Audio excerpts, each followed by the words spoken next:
नमस्कार। होम्योपैथी की दुनिया में डॉक्टर सैमुअल हैनीमैन का नाम तो सब जानते ही हैं। उनकी किताब ऑर्गेनन ऑफ मेडिसिन बहुत मशहूर है। पर आज हम बात करेंगे उनकी एक और बहुत ही अहम किताब की, द क्रॉनिक डिजीजेस।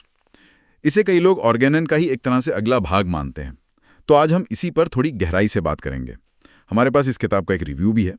समझने की कोशिश करेंगे कि हैनीमैन ने इन पुरानी मतलब जो लंबी चलती बीमारियां हैं उनके बारे में क्या कहा। ऐसा क्या था कि बीमारियां ठीक होकर भी लौट आती थीं, और ये किताब आज भी होम्योपैथी में इतनी ज़रूरी क्यों है।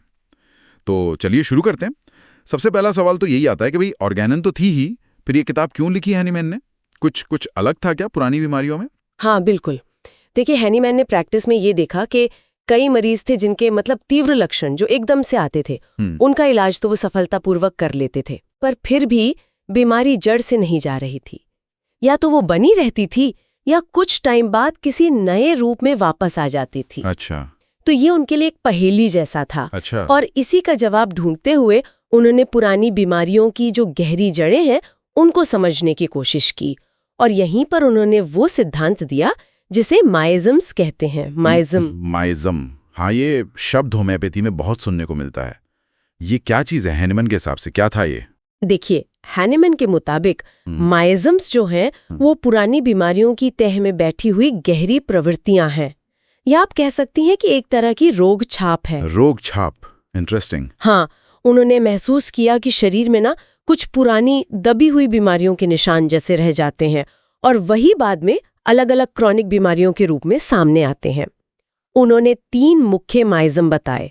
एक था सोरा यानी पिजोरा। सोरा, हाँ। उनकी बीमारियां होती हैं जैसे स्केबीज, उनके दब जाने से। अच्छा, स्किन की बीमारियों के दबने से। हाँ, और दूसरा था साइकोसिस।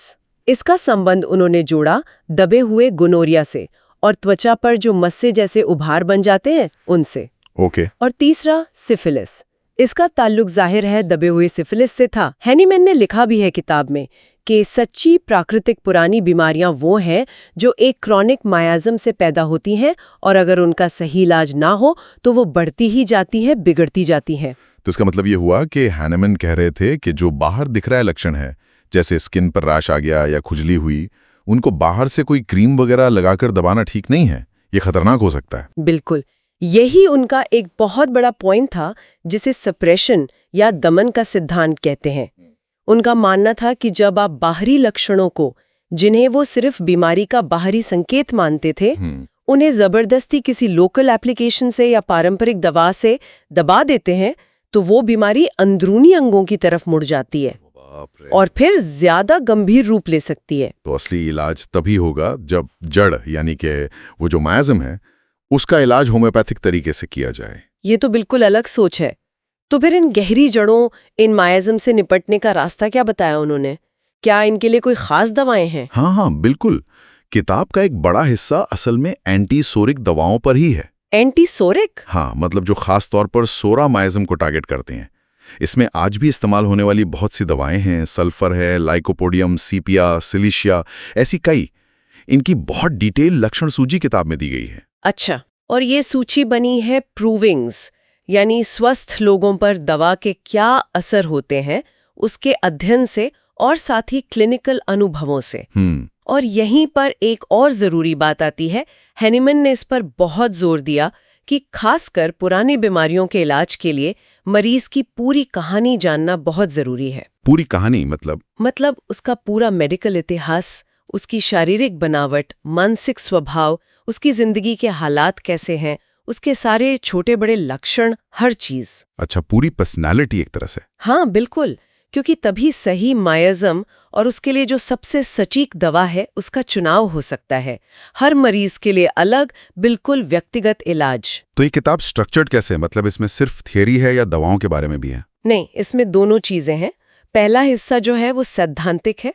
उसमें पुरानी बीमारियों की प्रकृति क्या है, मायाज़म्स क्या है, ये कैसे काम करते हैं, पारंपरिक इलाज क्यों काफी नहीं है, इन सब पर बात है। ठीक है। और बाकी के जो खंड है वो फिर एंटीसोरिक दवाओं के लक्षणों के बहुत विस्तृत वर्णन से भरे हैं, जो प्रैक्टिशनर को दवा चुनने में मदद करते हैं। तो इस किताब का होम्योपैथी के इतिहास में क्या महत्व रहा? जाहिर है बहुत अहम रही होगी, पर क्या समय के साथ इस पर कुछ सवाल भी उठे, कुछ आलोचना हुई? हाँ, ऐतिहासिक रूप से देखें तो ये ऑर्गेनॉन के बाद होम्योपैथिक सिद्धांत का शायद सबसे बड़ा विस्तार था। इसने वो लेटेंट यानी छिपी हुई बीमारी का कॉन्सेप्ट दिया। इसने केंट, बॉनिंघसन जैसे बाद के बहुत बड़े-बड़े होम्योपैथ्स को बहुत प्रभावित किया। आज भी जो क्लासिकल होम्योपैथी में केस टेकिंग होती है पुरानी बीमारियों की, वो काफी हद तक इसी पर आधारित है। और आलोचनाएं? हाँ, आलोचनाएं भी हुई हैं, जैसा कि हमारे स्रोत भी बताते हैं। देखिए, मियाज्म थ्योरी को आज के जो साइंटिफिक पैमाने हैं, उन पर सीधे-सीधे साबित करना वो मुश्किल है। सही। और स्किन की बीमारियों और अंदरूनी बीमारियों के बीच जो हेनिमन ने सीधा कनेक्शन बताया, उसे कई लोग थोड़ा काल्पनिक मानते हैं। कुछ का ये भी मानना है कि शायद हेनिमन की कुछ बातें, जैसे खुजली दबने से अंदर रोग चला गया, ये शायद शाब्दिक नहीं बल्कि रूपक की तरह थीं। अच्छा, मेटाफर की तरह। हाँ, हो सकता है। और किताब की भाषा भी थोड़ी पुरानी और जटिल तो है ही, तो स्रोत इन आलोचनाओं का जिक्र करते हैं, पर कोई पक्ष नहीं लेते, बस रिपोर्ट करते हैं। तो क्या ये किताब जो लगभग 200 साल पुरानी हो गई है, आज भी होम्योपैथी में उतनी ही रेलेवेंट है, उतनी ही मायने रखती हैं? हाँ, मेरे हिसाब से तो बिल्कुल। ये आज भी क्लासिकल होम्योपैथी की जो पढ़ाई है, उसका आधार है।